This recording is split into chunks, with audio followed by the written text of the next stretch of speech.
हाँ जी, स्टार्ट करो। C.K. Prahlad and Gary Hamel have advocated the concept of core competency. हाँ जी, ये concept हमें किसने दिया? CK Prahlad and Gary Hamel ने।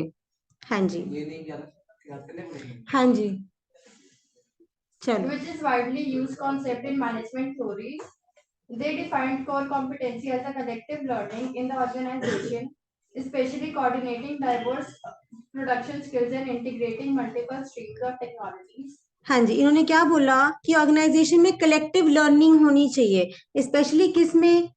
कोऑर्डिनेटिंग डाइवर्स प्रोडक्शन स्किल्स, जिस तरीके से हम प्रोडक्शन करते हैं और जिस तरीके से हम टेक्नोलॉजी को यूज करते हैं, उनमें आपस में क्या होनी चाहिए? कोऑर्डिनेशन होनी चाहिए। हाँ जी, नेक्स्ट लाइन।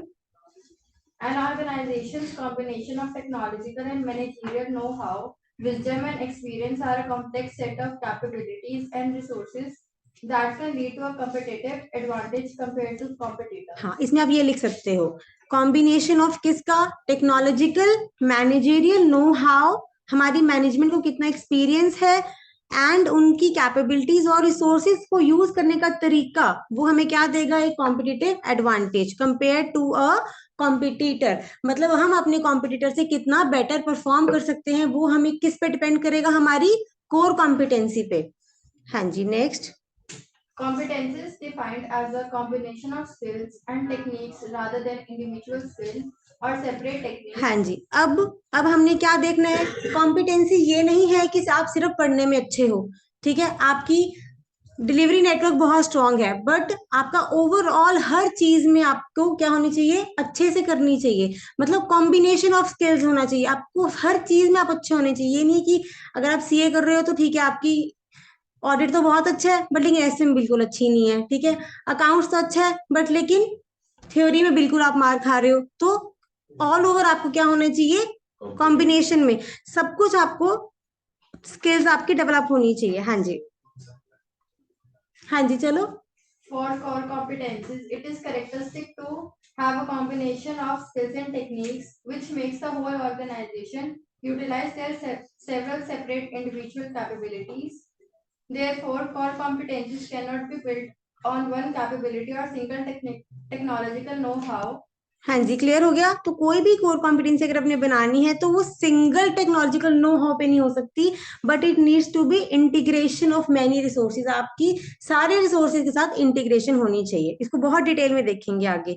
हाँ जी, जैसे इन्होंने बोला, consider it to be as some of 5 to 15 areas of developed expertise. मतलब आपको एक दो चीजों में एक्सपर्टीज नहीं चलेगी, एटलीस्ट 10 से 15 चीजों में आपको एक्सपर्टीज चाहिए, तब जाके आप में हम बोलेंगे कि आप में कोर कॉम्पिटेंसी है। मतलब एक टैगलाइन है, कोर कॉम्पिटेंसी कब बोलेंगे? अगर आपको 10-15 चीजों में आप एक्सपर्टीज ले लोगे। हाँ जी, चलो आगे इन्होंने बोला है कि कोर कॉम्पिटेंसी आपको 3 एरियाज में हम देख सकते हैं। देखो, अगर हमें देखना है कि किसी कंपनी ने कोर कॉम्पिटेंसी डेवलप कर ली है तो उनको 3 बेसिस पे देखेंगे। अगर तो हम उसको डिफरेंशिएट कर पा रहे हैं, ठीक है, सेकेंडली वो कस्टमर को वैल्यू दे पा रहे हैं, और third application to other markets, वो अपने प्रोडक्ट्स को हर मार्केट में लेके जा रहे हैं। हर मार्केट में, ग्लोबल मार्केट में, अगर इंडियन मार्केट है तो वो हर पर्सन तक अपना प्रोडक्ट पहुंचा रहे हैं। तो हम इसको बोलेंगे कि उन्होंने कोर कॉम्पिटेंसी हासिल कर ली, अचीव कर ली है, ठीक है। हाँ जी, कॉम्पिटिटर डिफरेंशिएशन मतलब क्या हुआ? डिफरेंशिएशन मीन्स दो प्रोडक्ट्स में हम उनको डिफरेंशिएट अलग तरीके से कैसे देख सकते हैं, ठीक है। मतलब ऐसे प्रोडक्ट जो वो कॉपी नहीं कर सकता, जो हम किसी को कॉपी नहीं कर, फॉर एग्जाम्पल एप्पल है, ठीक है, पेटेंट्स पेटेंट्स लिए हुए हैं, कोई कॉपी नहीं कर सकता, तो वो क्या कर रखी है उन्होंने? अचीव की हुई है कॉम्पिटिटर डिफरेंशिएशन। हाँ जी, आज रीड करो। Competitor differentiation is one of the main preconditions. The company can consider having a core competence if the competence is unique and it is difficult for competitors to imitate. हाँ जी, इसमें आपने 2 word याद रखने हैं। Firstly competence क्या होनी चाहिए? आपकी यूनिक होनी चाहिए, और secondly difficult to imitate, copy नहीं होनी चाहिए। This can provide a company a edge compare to a competitor, तभी हम हमारी कंपनी को एक एज मिल पाएगा। हाँ जी, लास्ट में देखो एग्जाम्पल क्या दी हुई है। इन्होंने एग्जाम्पल दी हुई है टेस्ला की। टेस्ला इन इलेक्ट्रिक व्हीकल, और किसके आगे इलेक्ट्रिकल व्हीकल? मारुति की भी लिया है। मारुति के भी इलेक्ट्रिकल व्हीकल आ रहे हैं, टाटा के आ रहे हैं, ठीक है। टाटा और टेस्ला में आप कंपेयर कर सकते हो, डिफरेंशिएशन आपके माइंड में क्लियर है? उनमें आपस में कोई डिफरेंस है या बिल्कुल सेम है? तो किस बेस पे आप कंपेयर कर रहे हो? उन्होंने डिफरेंशिएशन अचीव करी है, टेस्ला का नाम अलग लेते हो आप, टाटा का नाम अलग लेते हो, ठीक है। हाँ जी, सेकंड देखो, customer value. Customer value means, customer value means ऐसी कंपनी जो कस्टमर की नीड्स को ध्यान में रखती है, प्रोडक्ट्स आपकी नीड के हिसाब से बनते हैं। सपोज जिसने एप्पल लेना शुरू कर लिया, क्या उसके बाद वो चेंज करके कोई और फोन पे जाएगा? मोस्टली नहीं। अगर वो एक बार आपने एप्पल ले लिया तो आप सारे प्रोडक्ट चाहोगे कि आप एप्पल के ही ले लो, ठीक है। मतलब आपको एप्पल ने आपका कस्टमर बना लिया, कस्टमर के आपको टेस्ट आपके उसी अकॉर्डिंग दे दिए। हाँ जी, रीड करो।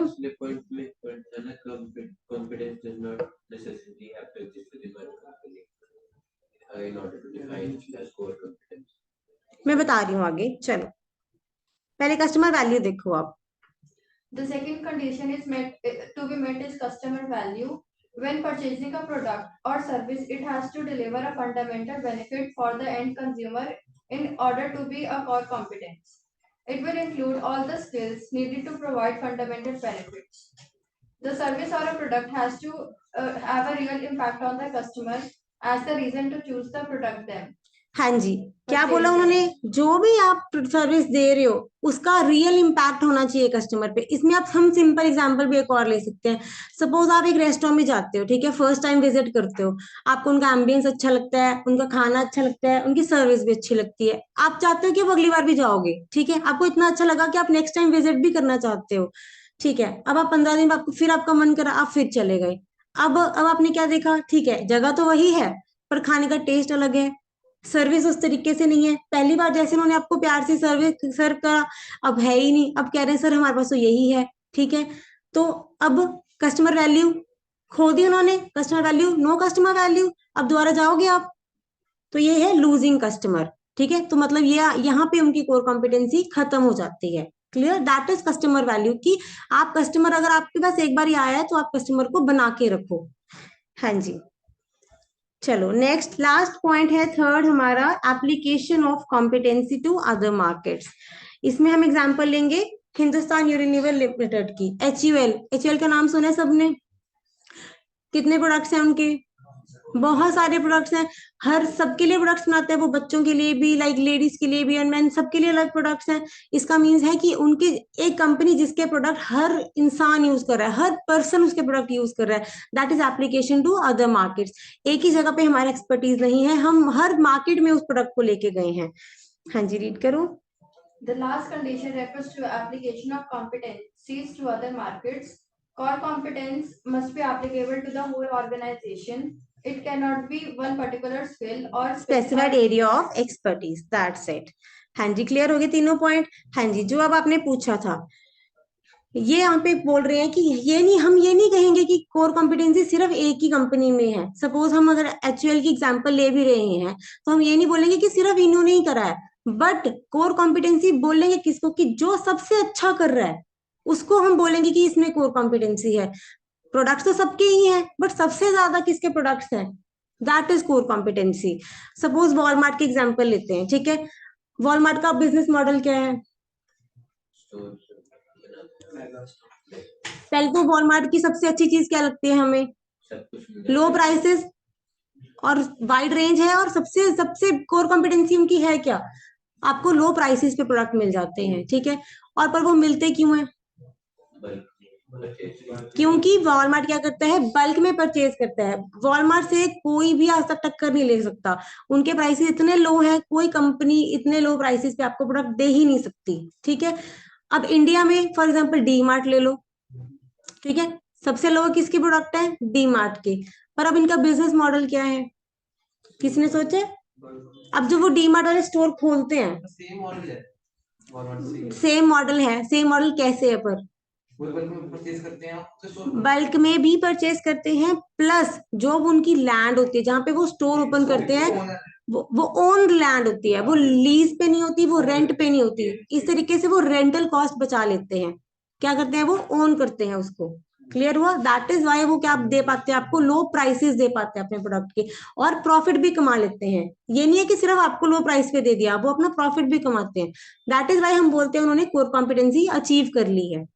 क्लियर? फिर इस लाइन से क्या आप रीड कर लो, आ जाओ। इन्होंने बोला competence does not necessarily have to exist within one company. हम ये नहीं बोलेंगे कि सिर्फ वॉलमार्ट ने ही करा है, बाकी कंपनीज भी लो प्राइसेस देने की कोशिश कर रही हैं, पर सबसे अच्छा, पर हम बोलते हैं ना 10 लोग लगे हुए हैं, पर सबसे अच्छा किसने करा? वॉलमार्ट ने। तो उसको बोलेंगे कोर कॉम्पिटेंसी। क्लियर? दोबारा रीड कर लो, नहीं क्लियर हुआ तो। Competence does not necessarily have to exist within one company in order to define as core competence.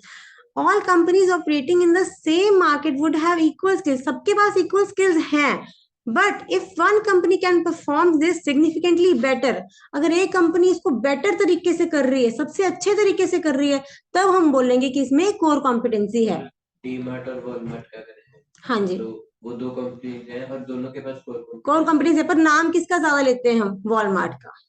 ठीक है, हाँ जी, क्लियर हो गए 3 पॉइंट्स? Core competency clear? हाँ जी, अब आओ आगे। यहाँ पे सारी एग्जाम्पल्स है, रीडिंग पार्ट है यहाँ पे आपका, ये आपने एक बार रीड कर लेनी है। पहले हम यहाँ पे आएंगे, हाउ टू बिल्ड। अब हमने देख लिया कि डिफरेंशिएट तो हमने देख लिया 3 तरीकों से है। कैसे है? First is competitor differentiation, third is customer value, okay, third is application to other markets. ठीक है, first is competitor differentiation, second is customer value, third is application to other markets. अब हम देखेंगे कोर कॉम्पिटेंसी हमने बनानी कैसे है। ठीक है, कोर कॉम्पिटेंसी बनती कैसे है? कोर कॉम्पिटेंसी क्या है हमने देखा, आपकी कैपेबिलिटीज है। तो हमारी जो टीम है, मेरे जो ह्यूमन रिसोर्स है, उनमें कैसी कैपेबिलिटीज होनी चाहिए जिससे मुझे कोर कॉम्पिटेंसी बनेगी। देखो, उनमें 4 तरीके की कैपेबिलिटीज होनी चाहिए। पहले तो उनकी कैपेबिलिटी ऐसी है कि वो वैल्यूएबल चीजें बनाने सके। ठीक है, वो वैल्यू प्रोड्यूस कर सके। सेकंड, जो वो प्रोड्यूस कर रहे हैं, जो वो एक सर्च कर रहे हैं, वो क्या होनी चाहिए? रेयर। ऐसी फाइंडिंग, सपोज साइंटिस्ट बैठ गए, ठीक है, साइंटिस्ट की टीम बैठी, एक्सपीरियंस साइंटिस्ट बैठे हुए हैं, ऐसा कुछ फाइंड कर लें जो रेयर है, कोई और कर ही नहीं सकता। ठीक है, थर्ड होना चाहिए कि ऐसी चीज जो कोई कॉपी ही नहीं कर सकता। Last one is non substitute, उसके जैसे भी कोई चीज नहीं बना सकता। बहुत मुश्किल है कोर कॉम्पिटेंसी अचीव करना। ठीक है, तो 4 चीजों पे आपकी कोर कॉम्पिटेंसी टिकी रहेगी। अगर तो आप ऐसी चीज ढूंढ लेते हो जो कि बहुत अच्छी वैल्यू है, मतलब कस्टमर को पसंद आएगी, आपको श्योर है कि कस्टमर को ये पसंद आएगी। सेकेंडली, उसको कोई कॉपी नहीं कर सकता, उसके जैसा कोई बना नहीं सकता। ठीक है, और वो बहुत रेयर चीज है। हाँ जी, आइए रीड करते हैं। हाँ जी, वैल्यूएबल देखो, वैल्यूएबल मीन्स वैल्यूएबल कैपेबिलिटीज ऐसी हैं that allows the firm to exploit opportunities and avert the threats. ऐसी कैपेबिलिटी है हमारे लोगों में जो कि बाहर से अपॉर्चुनिटीज को ग्रैब कर रही हैं और थ्रेट्स को रिड्यूस कर सकती हैं। आप अवर्ट लिख लो, reducing threats.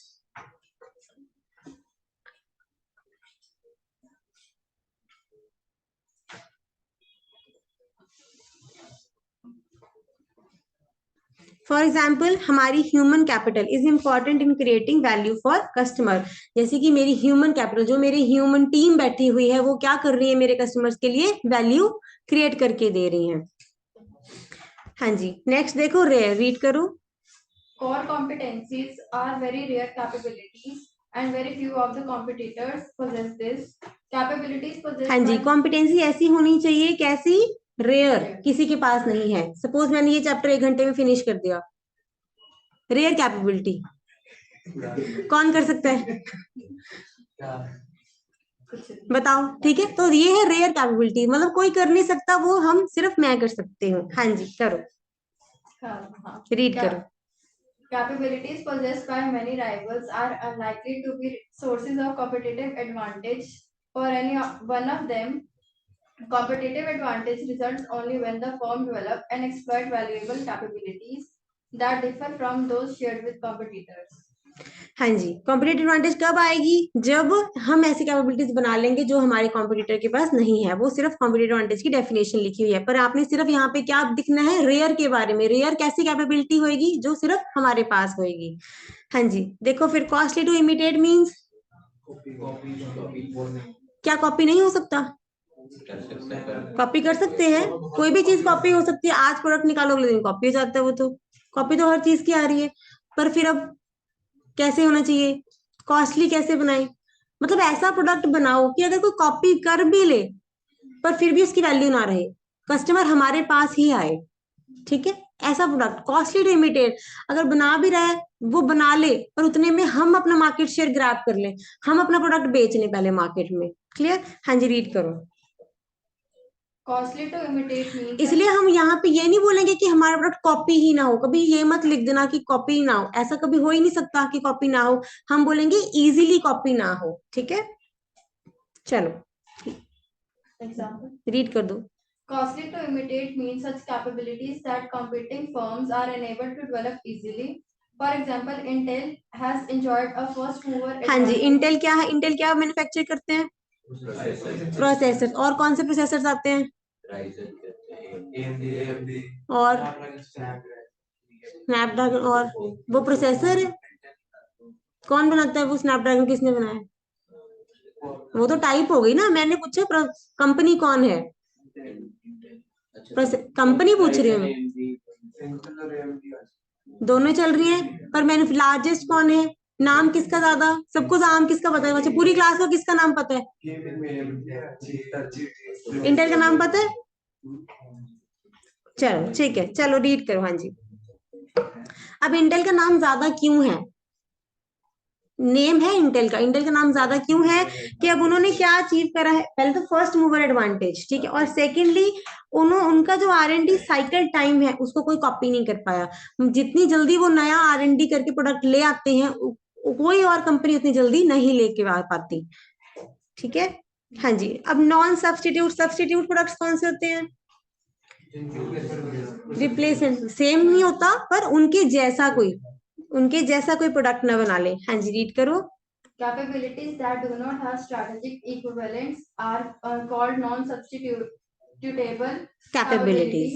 This final criterion for a capability to be a source of competitive advantage is that there must be no strategically equivalent valuable resource that are themselves either not rare और imitable, ना तो rare है ना imitable है, और ना ही कैसा product होना चाहिए, सब्सटीट्यूट भी ना कोई। आप सिंपल वर्ड्स में लिखना कि ऐसी कैपेबिलिटी जिसको कोई सब्सटीट्यूट नहीं कर सकता। आप अपनी वर्डिंग में लिख सकते हो इसको, ये नहीं है कि आपने पूरी टेक्निकल लैंग्वेज लर्न करनी है, पर आपकी हेडिंग्स आपको लर्न होनी चाहिए। ठीक है, हाँ जी। अब देखो नॉन सब्सटीट्यूटेबल के नीचे एग्जाम्पल देखो, इन्होंने ली है एग्जाम्पल टाटा की। टाटा का क्या नॉन सब्सटीट्यूटेबल है, लो कॉस्ट प्रोडक्शन। हाँ जी, चलो एक बार आपके लिए रीड कर लेते हैं, रीड कर दो। For years, firms tried to imitate Tata low-cost strategy, but most have been unable to duplicate Tata's success. They do not realize that Tata has a unique culture and attracts some of the top talent in the industry. The culture and excellent human capital work together in implementing Tata's strategy and are the basis of its. Tata ने इतनी low cost production achieve कर ली है कि कोई उसको copy ही नहीं कर पाता। उनकी प्रोडक्शन जो है, उनकी कॉस्ट इतनी ज्यादा लो हो गई है, अब कोई नई कंपनी अगर आती भी है तो उनको नहीं टक्कर दे सकती, मतलब उतने प्रॉफिट जो है मार्जिन पे नहीं हम बना सकते। Clear? That is non substitutable, कोई इसको कॉपी नहीं कर सकता, कोई इसको सब्सटीट्यूट नहीं कर सकता। और उनकी कैपेबिलिटीज कैसी हैं, रेयर हैं और वैल्यूड बाय कस्टमर हैं। चारों पॉइंट्स रिपीट करो। हाँ जी, first is valuable, third, second rare, third immediate, fourth. हाँ जी, रेयर क्या है, यूनिक, जो हम ही कर सकते हैं। वैल्यूएबल, जो हमारी ह्यूमन कैपिटल है वो प्रोवाइड करे value to the customer. Costly to imitate, but जल्दी कॉपी ना कर पाए। ठीक है, then last is non substitutable, ऐसा प्रोडक्ट जो हमारे जैसा नहीं बन सकता, हमारे यूज में नहीं आ सकता। और हाँ जी, चारों क्लियर है? चलो, जो ये टॉपिक है इसका भी आपको मैं शॉर्ट नोट दे दूंगी। नहीं ये नहीं सॉरी, इसके आगे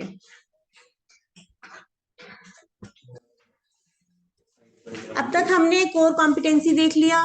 कोर कॉम्पिटेंसी को 3 तरीकों से हम डिफरेंशिएट करते हैं, competitive differentiation, customer value and application to other markets. How to develop core competency, 4 तरीकों से। कैसे? वैल्यूएबल होनी चाहिए, रेयर होनी चाहिए, cost limited, then non substitute होनी चाहिए। अब हम क्या देखेंगे? Value chain. वैल्यू चेन क्या चीज है? किसी ने वर्ड सुना है वैल्यू चेन के बारे में? पहले आप डेफिनेशन लिखो इसकी, वैल्यू चेन है क्या, लिखो। Value chain is the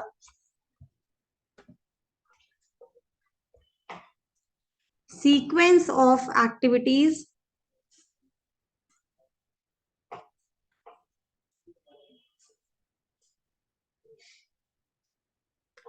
in the production of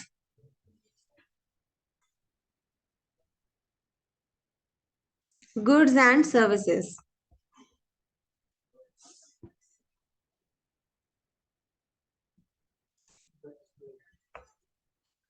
हाँ जी, इस चार्ट पे आ जाओ अभी आप। हमने बोला sequence of activities. Sequence of activities मतलब प्रोडक्शन ऑफ, जब भी कोई गुड्स प्रोड्यूस करते हैं तो क्या सीक्वेंस रहता है?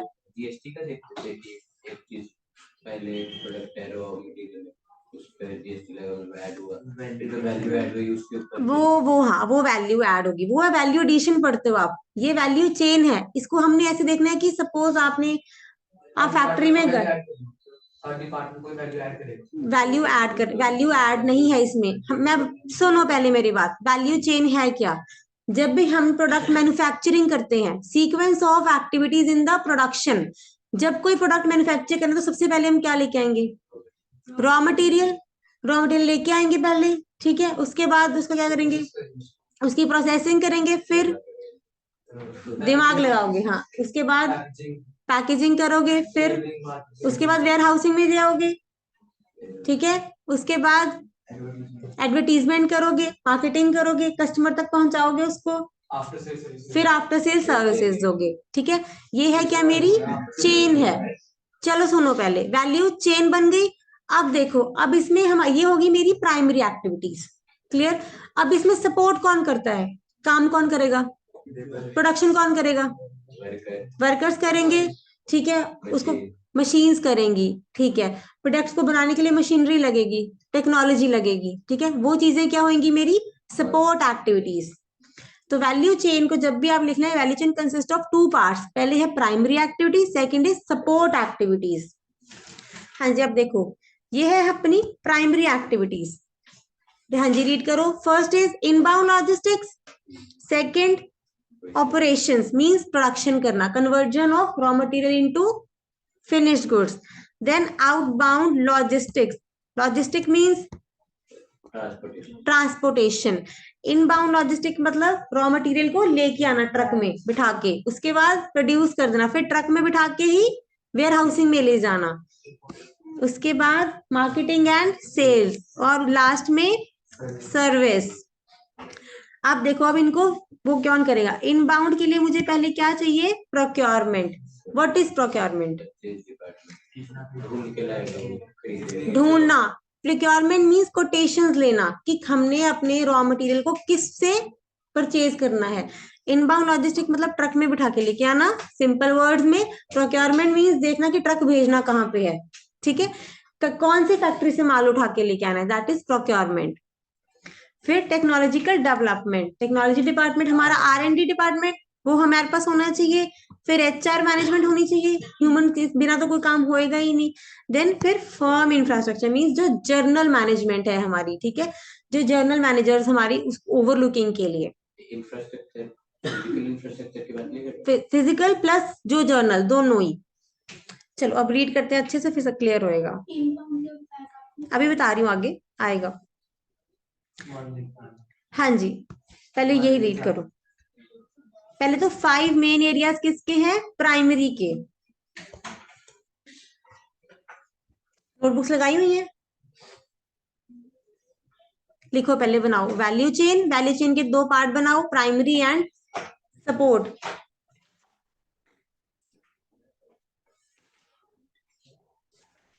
ले लो।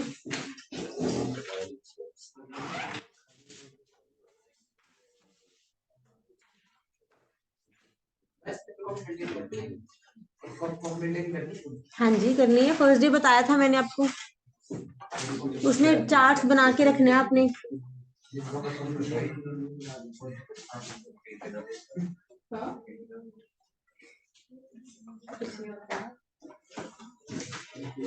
कोई बात नहीं, आप कल बना लेना, पर जल्दी बनाओ।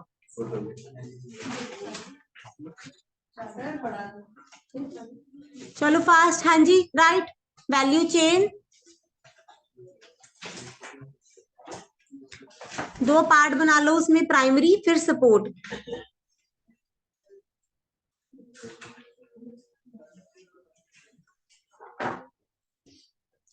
प्राइमरी फिर सपोर्ट। प्राइमरी में आप लिखो इनबाउंड, ऐसे प्राइमरी के नीचे लिखते रहो 1 2 3 4 5 फिर के बना लेना। First one is inbound, second is operations, third outbound,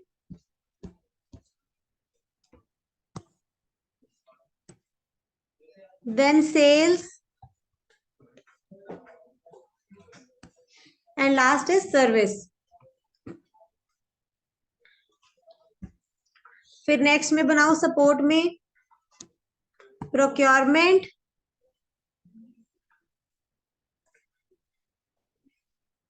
technology,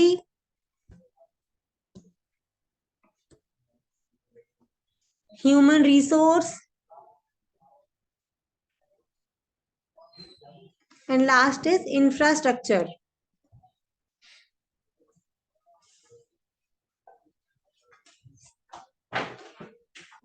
लिख ले सबने, याद हो गया? बस यही लिखना है, इसके आगे भी लिखना है, वो बाद में आप घर जाके लिखना, पहले सुनो अभी। हाँ जी इनबाउंड रीड करो।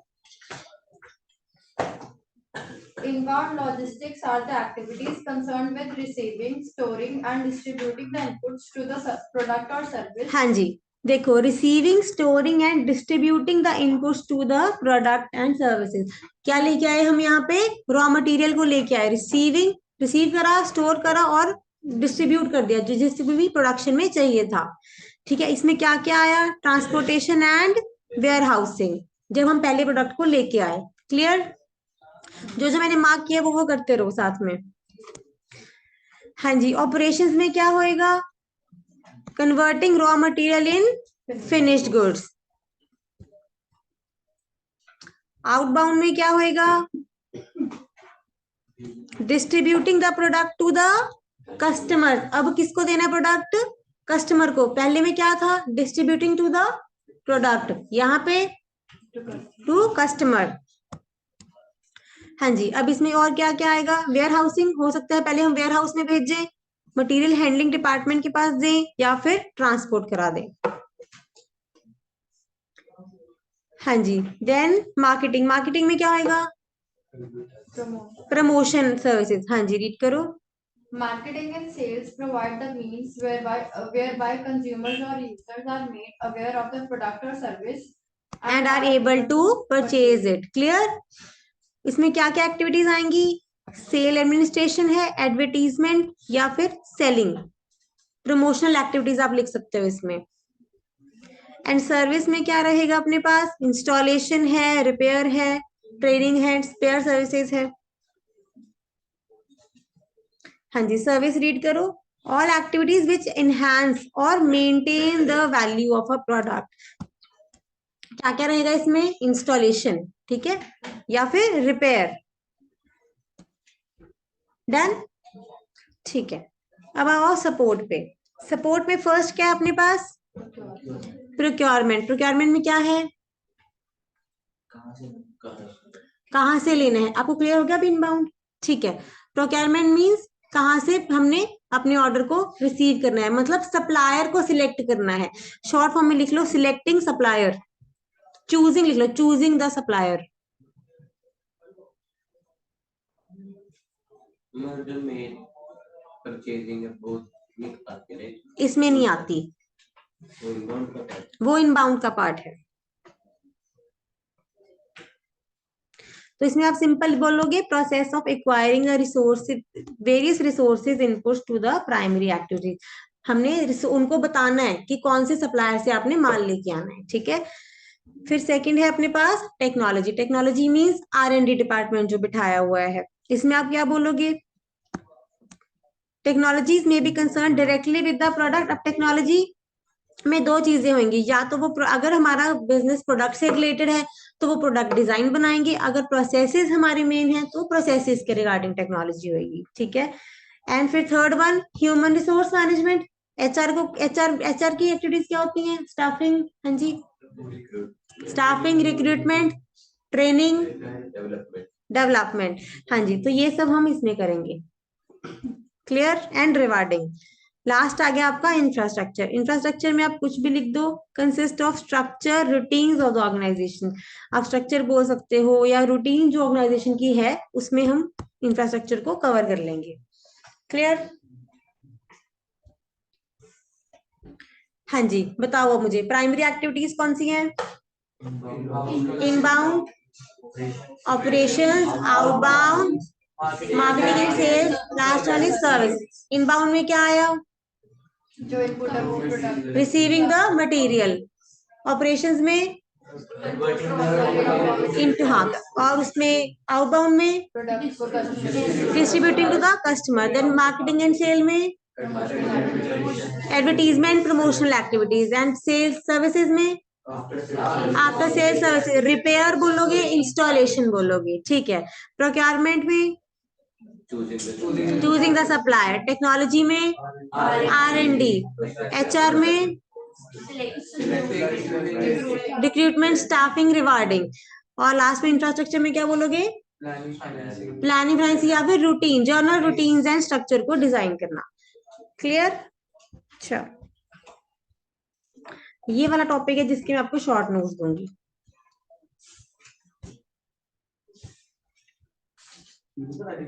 अब हमने ये देखना है पहले, हाँ जी,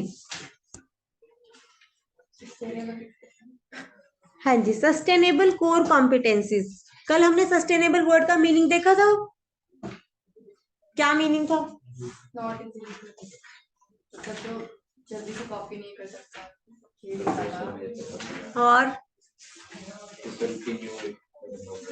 जो लॉन्ग पीरियड के लिए चले, ठीक है। अब हमने कोर कॉम्पिटेंसीज बना ली, ठीक है, हमने 10-12 चीजों में एक्सपर्टीज अचीव कर ली, पर अब हम क्या गारंटी है कितने साल चलेगी ये? अब कैसे करेगा, एनवायरमेंट वाली सस्टेनेबल तो नहीं है ये तो, ये एनवायरमेंट सस्टेनेबल है, साइंस से बाहर निकल जाओ।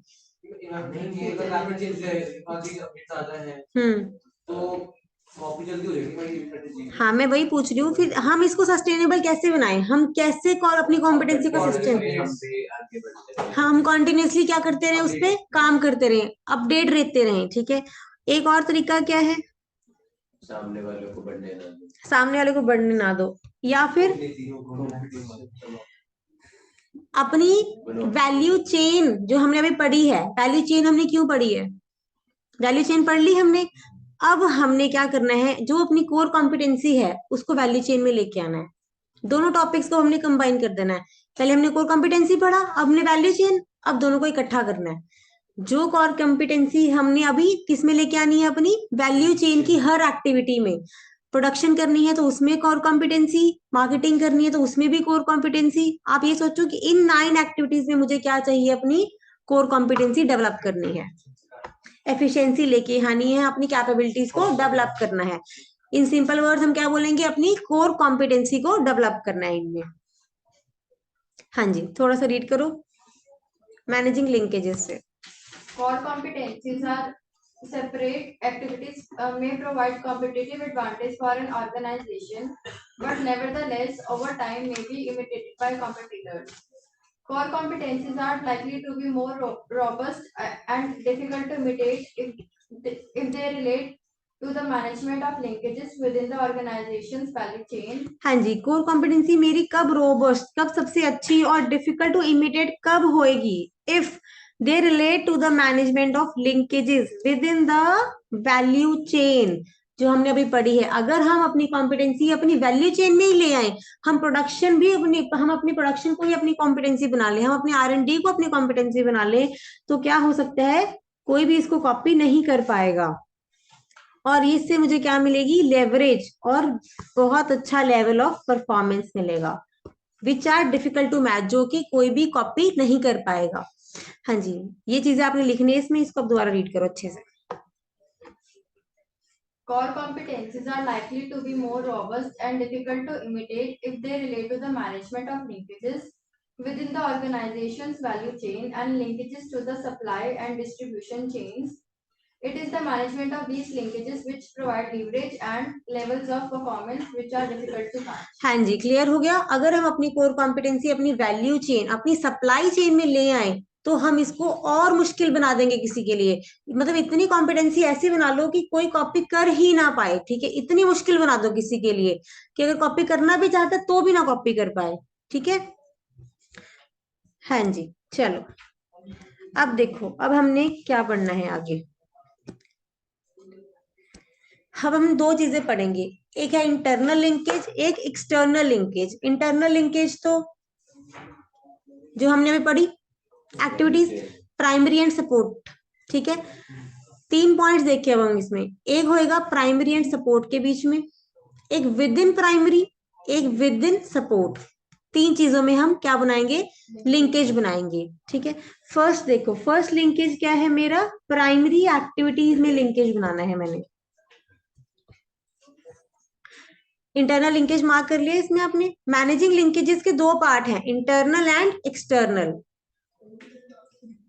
ये तीनों प्राइमरी इंटरनल में, प्राइमरी टू प्राइमरी। ये प्राइमरी में, हाँ, ये अभी आपको आगे आ जाएगा। हाँ जी, देखो अभी फर्स्ट रीड करो।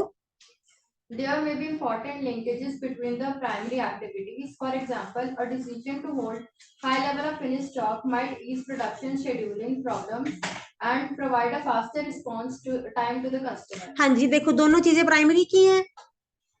पहले तो प्रोडक्शन में वो बोल रहा है हाई लेवल रख लिया, और कस्टमर को भी सपोर्ट, दोनों ही क्या है मेरी? प्राइमरी एक्टिविटीज, ठीक है? अब इससे क्या होएगा? वो कहता है ठीक है, हमने high level of finished good रख लिया अपने पास, ठीक है, कि जब भी कस्टमर का फोन आए हमारे पास माल रेडी है, मेरे पास स्टॉक में है सब कुछ, मैं कस्टमर को तो सर्व कर दूंगी, बट इससे ओवरऑल क्या बढ़ेगी? मेरी कॉस्ट बढ़ेगी, स्टोरेज कॉस्ट बढ़ेगी। तो अब मुझे यहाँ पे क्या लेके आनी है? अपनी लिंकेज बनानी है। मुझे लेवल सेट करना है कि कितनी मैं प्रोड्यूस करूं अपनी डिमांड के हिसाब से। EOQ लगाते हैं, वो हम रॉ मटेरियल पे लगाते हैं, ठीक है? यहाँ पे हम फिनिश गुड्स की बात कर रहे हैं। गुड्स तो गुड्स ही होते हैं, आप एग्जाम्पल के लिए आप लिख सकते हो यहाँ पे EOQ, ठीक है? यहाँ पे हम क्या करेंगे? एक इकोनॉमिक ऑर्डर क्वांटिटी का बैलेंस जो है हम अपना सेट कर लेंगे अपनी डिमांड के हिसाब से, ठीक है? अब नेक्स्ट पॉइंट पे आ जाओ, ये आप एक बार छोड़ दो, इसमें सिर्फ एग्जाम्पल ही है। अब है आपका प्राइमरी एंड सपोर्ट एक्टिविटी। हाँ जी, प्राइमरी एंड सपोर्ट बोलो। देखो एग्जाम्पल रीड करो, प्राइमरी में क्या लोगे आप? कर दो read. The management of the linkages between a primary activity and a support activity may be the basis of core competence. It may be key investment in system or infrastructure which provides a basis on which the company outperforms competitors. Computer-based systems have been exploited in many different types of service organizations and have fundamentally transformed the customer experience. चलो, इन्होंने example लिया ओला and उबर। आप बिना पढ़े मुझे बताओ, ओला and उबर में क्या प्राइमरी और क्या सपोर्ट होएगा? IT उनका सपोर्ट हो गया। गाड़ियां प्राइमरी होगी, ड्राइवर्स और कस्टमर को सर्विस करना, ठीक है? कस्टमर को सर्व करना क्या हो गया उनका? प्राइमरी। और उसको सपोर्ट कौन करेगा? IT team. अब हम एप्लीकेशन कैसे चलाएंगे? मैं कस्टमर हूं, मैं एप्लीकेशन कैसे चलाऊंगी? कौन उसके पीछे कौन सपोर्ट है? IT टीम, ठीक है? हाँ जी, देखो रीड करो। Travel bookings and hotel reservation systems are example which other services would do well to emulate. They have created within these organizations a competence to provide both the better service and a service at reduced cost. ठीक है, clear हो गया? ओला and उबर की example लिख दो, इसको explain कर देना। लास्ट वन किस में रह गया? Between Support. उसमें आप यही लिख सकते हो, ओला एंड उबर की एग्जांपल दे दो, उसमें बोलो कि कस्टमर को अगर रिस्पांस टाइम चाहिए तो पीछे से आईटी टीम क्या है मेरी, सपोर्ट सिस्टम बहुत अच्छा होना चाहिए, दोनों चीजों को लिख दो। ठीक है, हाँ जी। Last one is different support activities. Different support activities में दो ली हैं, एचआर डिपार्टमेंट और टेक्नोलॉजी। अब देखो, अब एचआर डिपार्टमेंट ऐसा है उसको टेक्नोलॉजी समझ ही नहीं आ रही, स्किल्ड नहीं है, इतनी एक्सपर्टीज नहीं है, तो यहाँ पे क्या हो जाएगा, लिंकेज खराब हो जाएगी। तो इसके लिए हम क्या करें, ट्रेनिंग दो, या फिर अगर काम नहीं आता तो आउटसोर्स कर दो। सिंपल तरीका, नहीं आता तो आउटसोर्स कर दो, बट किसी भी तरीके से क्या करो, अपनी लिंकेज को मैनेज करो। हाँ जी, रीड करो इसको। Linkages between different support activities may also be the basis of core competencies. For example, the extent to which human resource development is in tune with the new technologies has been a key feature in the implementation of new production and office technologies. Many companies have failed to become competent in managing this linkage properly and have lost out competitiveness. समझ आ गया? अब HR अगर technology को नहीं grab कर पा रहा तो या वो आपने देखना है, आप उसको सिखाना आप उसको लर्निंग कॉस्ट में पैसे इन्वेस्ट करोगे या आउटसोर्सिंग में, ये आपकी हेडेक है। ठीक है, दोनों चीजें हो सकती हैं, आप आउटसोर्सिंग भी कर सकते हो या फिर आप उनको ट्रेनिंग दे सकते हो। हाँ जी, क्लियर होगी? 3 लिंकेजेस, इंटरनल लिंकेजेस क्लियर है? कौन कौन सी हैं? First is with in primary, second is primary and support, and last one is with in support. ठीक है, अब हम देखेंगे एक्सटर्नल लिंकेजेस। इसके ऊपर हेडिंग डालो आप, external linkages.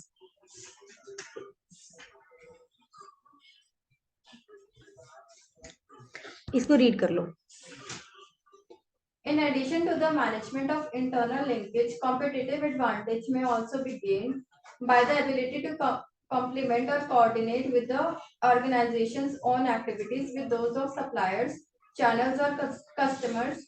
This means it is important to not just strengthen internal linkages but also develop strong network with external stakeholders. हाँ जी, अब क्या करना है, पहले हमने इंटरनली कर लिया, पर अब हम क्या करेंगे, अपने सप्लायर्स और कस्टमर के साथ भी क्या करेंगे, ऑर्गेनाइजेशन को लिंक कर देंगे। मतलब हमारी एक्टिविटीज, हमारी वैल्यू चेन वही है, किससे लिंक करेंगे अब, एक्सटर्नल पार्टीज। एक्सटर्नल पार्टीज में कौन कौन आया, सप्लायर, कस्टमर्स, ठीक है, और जो भी चैनल, डिलीवरी चैनल्स हैं। अब देखो, इसको हम 3 तरीके से करेंगे। First is vertical integration. Vertical integration क्या होता है? वर्टिकल इंटीग्रेशन हिरार्की नहीं, हमने फर्स्ट डे भी देखा था इसको। वर्टिकल इंटीग्रेशन मींस अगर कोई हॉस्पिटल है तो उसने बहुत सारे अपने साथ पार्ट्स ज्वाइन कर लिए, लैब्स, एम्बुलेंस, बहुत सारी चीजें अपने साथ ऐड कर ली हैं। दैट इज वर्टिकल इंटीग्रेशन, मतलब अपने बिजनेस को अपने ही बिजनेस से रिलेटेड बढ़ा लेना। ठीक है, दैट इज वर्टिकल इंटीग्रेशन। हाँ जी, more parts of the value system, मतलब बिजनेस हॉस्पिटल का ही है, काम मेरा वही है, उससे रिलेटेड मैंने एक्टिविटीज को क्या कर लिया, अपने बिजनेस में ऐड कर लिया। बस आप इसमें ये लिखना, improve performance through the ownership of more parts of the value system. Second one इन्होंने बोला हुआ है मैन्युफैक्चरिंग इंडस्ट्रीज में। मैन्युफैक्चरिंग इंडस्ट्रीज में क्या बोला उन्होंने, कि जो आपके परफॉर्मेंस है सप्लायर्स की, उनको आप क्या करो, साथ साथ में चेकिंग करते रहो, जिससे आपको क्या मिलेगी, कॉस्ट रिडक्शन मिलेगी अपने पास। रीड करो। Within manufacturing industry, the competence is closely specifying requirements and controlling the performance of suppliers, sometimes linked to quality checking and or penalties for poor performance can be critical to both quality enhancement and cost reduction. Simple में इसमें क्या बोल रहा है वो, कि आप अपने सप्लायर की क्या चेक करो, परफॉर्मेंस, मतलब उनकी मटेरियल की क्वालिटी चेक करते रहो। इससे आपको क्या फायदा होएगा, आपकी जो प्रोडक्ट की क्वालिटी है वो अच्छी होएगी। सिंपल आपने लिखना है, checking of supplier material in order to achieve my high quality gains. ठीक है, हाँ जी, लास्ट वन रीड करो। अब कहता है अगर टोटल क्वालिटी मैनेजमेंट आप चाहते हो, आप चाहते हो कि मेरे से अच्छा प्रोडक्ट कोई और बना ही ना सके, सबसे अच्छा प्रोडक्ट मेरा हो, तो कैसे बना सकते हो आप? तो उन्होंने बोला कि आप तीनों लोगों को अपने चैनल में ले आओ। किस किस को? सप्लायर को, डिस्ट्रीब्यूटर को, दोनों को अपनी स्टेज, अपनी डिजाइन स्टेज पे ले आओ। जब भी आप कोई प्रोडक्ट बनाना चाहते हो तो आप अपने सप्लायर और डिस्ट्रीब्यूट को साथ में बिठा लो कि देख मैं ये बनाना चाहता हूँ, आपके पास ये मटेरियल है, आप मुझे ये सप्लाई कर दोगे? ठीक है, उनको पहले ही उनसे पूछ लो कि ये मैं मटेरियल की क्वालिटी चाहता हूँ कि क्या आप इस लेवल का मुझे मटेरियल प्रोवाइड करा दोगे? तब आप क्या अचीव कर पाओगे? टोटल क्वालिटी मैनेजमेंट आप अचीव कर पाओगे। क्लियर? एक बार रीड कर लो इसको। A more recent philosophy has been total quality management, which seeks to improve performance through closer working relationships between the specialists within the value system. For example, many manufacturers will now involve their suppliers and distributors at the design stage of the product। जब हम design करने लगे हैं कि हम ऐसा product बनाना चाहते हैं, सपोज मैगी ने डिजाइन करा कि हम मैगी बनाना चाहते हैं, तो पहले पहले वो क्या ले आए? अपने सप्लायर को बिठा लिया उन्होंने कि ये चीज हमें आप प्रोवाइड कर दोगे, फिर ही हम अपना प्रोडक्ट स्टार्ट करेंगे। क्लियर? चलो एक बार आप इसको देखो, फिर हम नेक्स्ट टॉपिक स्टार्ट करेंगे। क्या क्या पढ़ लिया हमने आज? सबसे पहले core competency. Core competency in 3 areas. First one is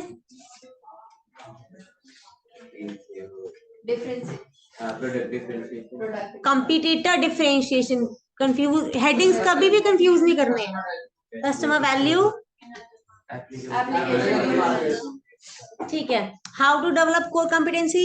हाँ जी, valuable, rare, costly, non substitutable. उसके बाद value chain parts and support. Primary में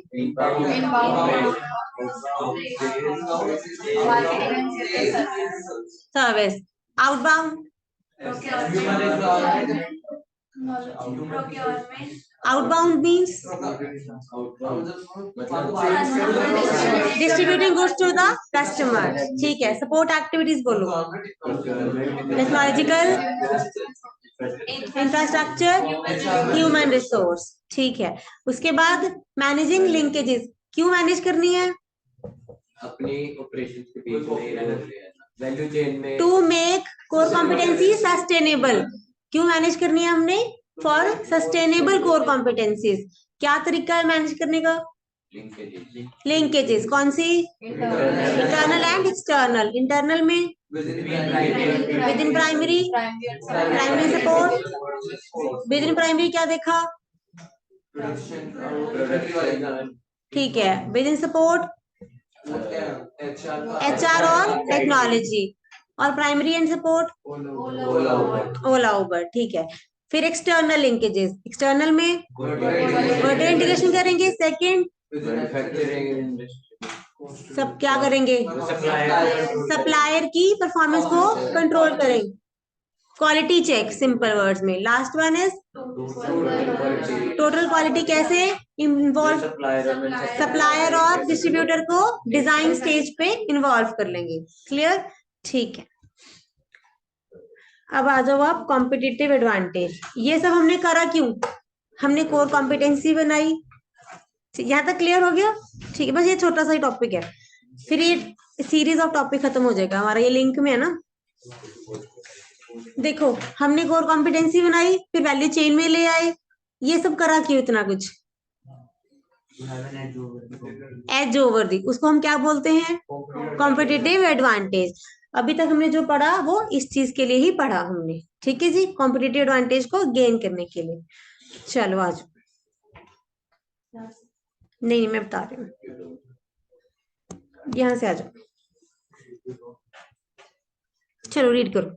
Strategic management involves development of competencies that manager can use to achieve better performance and a competitive advantage for their organizations. Competitive advantage allows a firm to gain an edge over rivals. Clear हो गया? Edge over rivals. दुश्मनों से एक कदम आगे। चलो चलो। It is a set of unique features of a company and its product that are perceived by the target market as significant and superior to the competition. हाँ जी, clear हो गया ये। It is a set of unique features of a company, मतलब company के features क्या है, unique है, uniqueness हमने देख ली, ठीक है, और सुपीरियर है, जो कि मेरे टारगेट मार्केट को क्या लगते हैं, बहुत अच्छे लगते हैं, जिसकी वजह से हम क्या करेंगे, अब कंपटीशन में आगे हो गए। हाँ जी, next. In other words, the organization is said to have competitive advantage if its profitability is higher than the average profitability of the all companies in हाँ its जी, industry. कब हम बोलेंगे इसमें कॉम्पिटिटिव एडवांटेज है, जब मेरी कंपनी की profitability बाकियों से क्या, बाकियों से नहीं, इंडस्ट्री से, एवरेज प्रॉफिटेबिलिटी ऑफ इंडस्ट्री को हम अपनी कंपनी की प्रॉफिटेबिलिटी से क्या बोलेंगे, कंपेयर करेंगे, और हमारी क्या होगी, ज्यादा होगी। क्लियर हो गया ये लाइन? किससे कंपेयर कर रहे हैं प्रॉफिटेबिलिटी? दूसरी कंपनी से, इंडस्ट्री की प्रॉफिटेबिलिटी से हम क्या कर रहे हैं, कंपेयर कर रहे हैं। हाँ जी, ये रीड करो। Competitive advantage is the same he lines है। is the achieved advantage over rivals when a company's profitability is greater than the average profitability of firms in its industry. It is achieved when the firm successfully formulates and implements the value creation strategy, and other firms are unable to duplicate it and find it too costly to imitate. Similar लग रहा है सारा? Similar लग रहा है? नहीं समझ आ रहा? चलो चलो चलो रीड करो।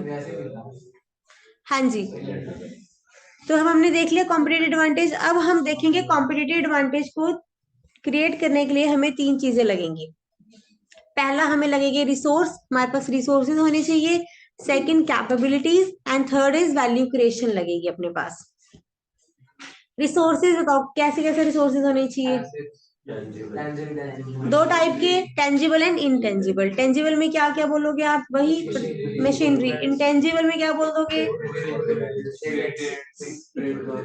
नॉलेज बोल दो, यहाँ पे गुडविल, नो हाउ बोल दो, नॉलेज बोल दो, ठीक है, या फिर कैपेसिटी, कैपेसिटी फॉर इनोवेशन, कौन सी कंपनी में इनोवेशन की कैपेसिटी ज्यादा है, ये क्या है, मेरी कैपेबिलिटीज। नहीं, ये हमने, अब हम देखेंगे कैपेबिलिटीज। कैपेबिलिटी क्या है? अब हमारे पास रिसोर्सेज हैं, रिसोर्सेज हमने 2 टाइप की देख ली। अब कैपेबिलिटी क्या होगी? क्षमता। क्षमता कॉम्पिटेंसी। अब क्या करेंगे इससे हम, हमारे पास रिसोर्सेज हैं, टेंजिबल मशीनरी भी है, इंटेंजिबल मतलब नॉलेज भी है, दोनों चीजें हैं। अब इससे क्या करोगे? आप कुछ करोगे? इतनी नॉलेज ली हुई है, इतनी रिसोर्सेज हैं, क्या बनाओगे अब? हाँ, कॉम्पिटिटिव एडवांटेज लोगे। कैसे लोगे? देखो एग्जांपल्स रीड करो। क्या क्या करोगे? देखो, 1-2 बोलो चीजें। क्या करोगे? या तो कस्टमर सर्विस बहुत अच्छी दे दोगे, कोई और दे ही नहीं सकता, ठीक है। फॉर एग्जाम्पल डोमिनोज का वो आया ना, जैसे आता था पहले, पहले तो था 30 मिनट्स में, किसी और कंपनी का आया? कोई कंपनी क्लेम तो नहीं करती ना, तो ये क्या है, उनकी कैपेबिलिटी है। रिसोर्सेज तो सबके पास ही हैं, पर उनके पास क्या है, कैपेबिलिटी है कि वो 30 मिनट्स का क्या लेते हैं, क्लेम लेते हैं कि हम डिलीवर करेंगे। हाँ जी, और देखो डिजाइन क्वालिटी कर लो, ठीक है, डिजिटल टेक्नोलॉजी ऐसी ले आए तुम। क्लियर हो गया? ये तुम्हारी क्या है, कैपेबिलिटीज। तो क्या लिखोगे? रिसोर्सेज को जब तुम क्या करोगे, पर्पसली सारे रिसोर्सेज को अच्छे से यूज करना to achieve a specific task.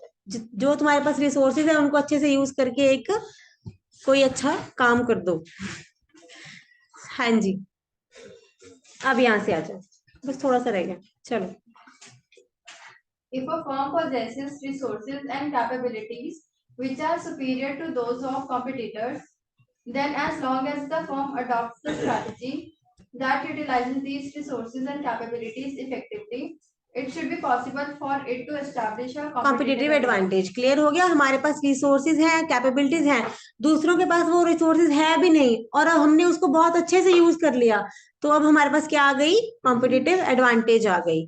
हाँ जी, अब सेकंड पॉइंट, कॉम्पिटिटिव एडवांटेज तो है, पर अब इससे हमें क्या कमाना है, प्रॉफिट भी, पैसा कमाना है। इतना सब किया क्यों है? पैसा कमाने के लिए, ठीक है। तो अल्टीमेटली यहाँ यहाँ भी बात कर दी उसने पैसा कमाने की। हाँ जी, रीड करो। But in terms of the ability to derive profits from this position of competitive advantage, a critical issue is the time period over which the firm can sustain its advantage. हाँ जी, अब issue फिर से वही आ गया, क्या issue आ गया? Sustainable का वही हो गया कि कितने टाइम के लिए चलेगी। तुम्हारे पास एडवांटेज है, पर कितना टाइम चलाओगे इसको? 1 साल, 2 साल, 5 साल, कब तक? क्वेश्चन क्या आ गया? फिर से वहीं आ गए हम। हाँ जी, नेक्स्ट रीड करो। इनोवेशन चाहिए, देखो क्या क्या चाहिए, चलो रीड करो। Resources and capabilities are not inherently valuable, but they create value when the firm can use them to perform certain activities that result in a competitive advantage. Clear हो गया? रिसोर्सेज पड़े हैं, मशीनरी भी पड़ी है और knowledge man भी पड़े हैं, पर कब तक वैल्यू नहीं आएगी? जब तक दोनों को हम इकट्ठे मिला नहीं देंगे, ठीक है? एक्सपीरियंस बंदे के हाथ में क्या होनी चाहिए? उन दोनों को क्या दो? इकट्ठा कर दो। हाँ जी। In time, the benefits of any firm's value creating strategy can be duplicated by its competitors. अब क्या बोल दिया उसने? इन टाइम, अभी नहीं कॉपी हो रहा, बट किसी टाइम पे तो कॉपी हो जाएगा, ठीक है? हाँ जी। In other words, all competitive advantages have a limited life. ठीक है, बोल दिया उसने कि लिमिटेड लाइफ है। अब This question of duplication is not if it will happen, but when. अब नहीं है, पर कब? कभी तो होगा। कभी तो होगा ना। तो उसके लिए हमें क्या करना पड़ेगा? सस्टेनेबिलिटी लेके आनी पड़ेगी। तो इसके लिए हमारे पास आगे 4 पॉइंट्स हैं, ठीक है? सस्टेनेबिलिटी लाने के 4 पॉइंट्स, लास्ट पॉइंट्स देखो। ड्यूरेबिलिटी होनी चाहिए, सेकंड इज ट्रांसफरेबिलिटी नहीं होनी चाहिए, इमिटेबिलिटी नहीं होनी चाहिए, और एप्रोप्रिएबिलिटी होनी चाहिए। हाँ जी, देखो अब ड्यूरेबिलिटी मीन्स टिकाऊ प्रोडक्ट, ठीक है? ऐसी एडवांटेज जो हमारे पास टिकाऊ है। हाँ जी, रीड करो। Durability. मेड इन चाइना ना हो, मेड इन इंडिया हो, ठीक है? आइडिया। हाँ जी, the period over which a competitive advantage is sustained depends in part on the rate at which a firm resources and capabilities deteriorate. हमने देखना है कि कब तक हमारी जो कैपेबिलिटीज हैं वो डिटेरिएट नहीं होंगी, उस चीज को हम बोलेंगे ड्यूरेबिलिटी। हाँ जी। In industries where the rate of product innovation is fast, product patents are quite likely to become obsolete. Similarly, capabilities which are the result of management expertise of the CEO are also vulnerable to his or her retirement. ठीक है, हम कहते हैं कि जब तक ये CEO थे तब तक तो सब कुछ अच्छा चल रहा था, ठीक है? पर उसके बाद जब वो रिटायर हो गई या फिर कुछ मिस हैपनिंग हो गई, तब क्या हो गया? कैपेबिलिटी खत्म, हमारी एडवांटेज खत्म। हम कह रहे हैं ना कि रिलायंस तो अंबानी, मुकेश अंबानी पे ही चल रहा है, ठीक है? जैसे हम बोलते हैं, तो वो क्या होगी? उनसे रिलेटेड कि इन्हीं से एडवांटेज है उन। टाटा। चलो, ट्रांसफरेबिलिटी मतलब क्या ट्रांसफर हो सकता है?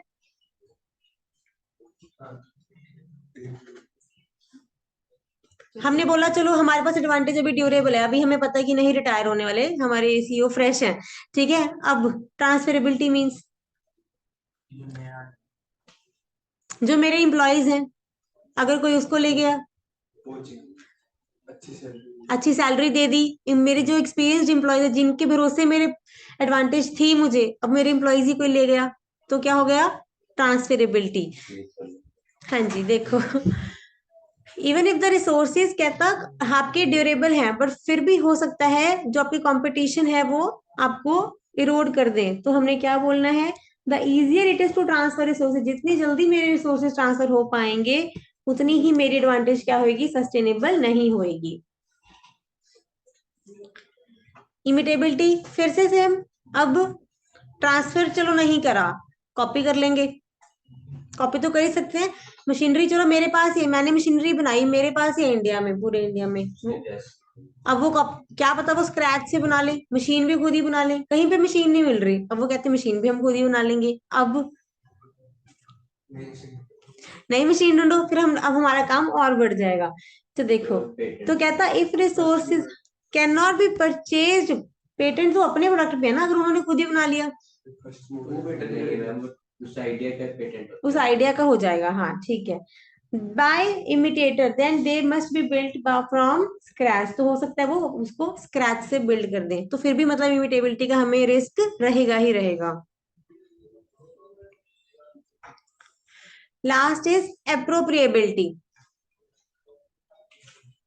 हाँ जी, रीड करो। Appropriability refers to the ability of the firm's owners to appropriate the returns on its resource base. हाँ जी, लास्ट में ये है कि जितने भी हम अभी रिसोर्सेज काम कर रहे हैं उससे मुझे क्या आनी चाहिए, रिटर्न आनी चाहिए। और वो रिटर्न कब तक आएगी, तभी तो मेरे लिए एडवांटेज है वो जो हमने अब करा। कॉम्पिटिटिव एडवांटेज हमने क्यों क्रिएट करी, उस टू डेराइव प्रॉफिट्स। अब हमने देखना है कि कब तक मुझे वो रिटर्न आती रहेगी, ठीक है। Return on it's resource base, उस रिसोर्सेज से मुझे कब तक रिटर्न आएगी। चलो रीड कर दो इसको। Even where resources and capabilities are capable of offering sustainable advantage, there is an issue as to who receives the returns on these resources. This means that rewards are directly from where the funds were invested, rather than creating an advantage with no actual reward to people to invested capital. हाँ जी, बस हमने ये देखना है कि जो reward है उसी को आने चाहिए जिसने फंड्स इन्वेस्ट करे हैं, कि ना कि कहीं और रिटर्न जाए, हमारे पास ही रिटर्न आनी चाहिए। चलो चारों पॉइंट्स क्लियर है। How to create competitive advantage, how to create या फिर हाउ टू सस्टेन। पेपर में क्वेश्चन बहुत उलझा के आएगा आपको, ठीक है। जब भी सस्टेनेबिलिटी का क्वेश्चन पूछना ध्यान से रखना, सस्टेन कैसे करोगे, ड्यूरेबिलिटी, ट्रांसफरेबिलिटी, इमिटेबिलिटी, एप्रोप्रिएबिलिटी, ठीक है। एक छोटा सा टॉपिक है वैल्यू क्रिएशन का, थोड़ा सा वैसे बताऊंगी, आप रीड कर लेना घर से, या फिर कल हम डिस्कस कर लेंगे, कल डिस्कस कर लेंगे। चलो ठीक है, ठीक है, थैंक यू।